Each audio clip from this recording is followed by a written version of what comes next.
Kombijev verjetno nihče ne kupuje zaradi izgleda. Pri Renaultu pa so očitno želeli koga prepričati tudi s tole masko.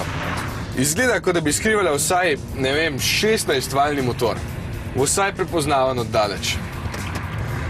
No, v prvi vrsti sta seveda pomembni prostornost in uporabnost. Oznake L2, H2, P3 pomenijo, da je ta master povišan, da ima krajšo medosno razdaljo in povečano nosilnost.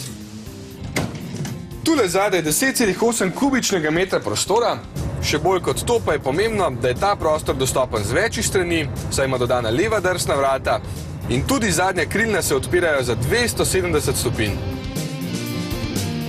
Voznikov delovni prostor je zelo pomemben, saj tudi tisti, ki vozijo kombije, preživijo ogromno časa.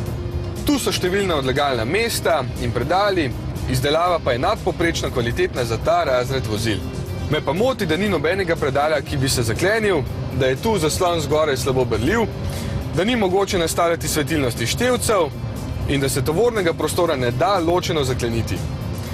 Malenkosti, ki lahko odločajo. Motor je z 92 kW močnejši od obeh, ki sta na voljo. Res v tem trenutku ustreza samo normam Euro 4, jeseni pa vsi dobijo še filtre SAI, tako da bodo dosegali norme Euro 5. Čeprav kombiji niso aerodinamični izgled, je tale s poprečno 9 do 10 litri porabe varčen in dobro zmogljiv.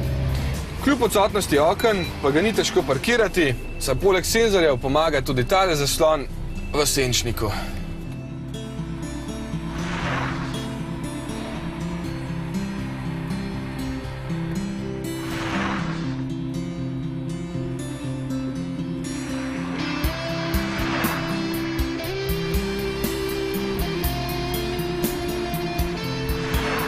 Za davčne zavezance bo strošek nakupa 22.500 €, za ostale 27, kar ni veliko za to, kolikšen kos pločevine dobite, da si lahko z njo služite vsakdanji kruh.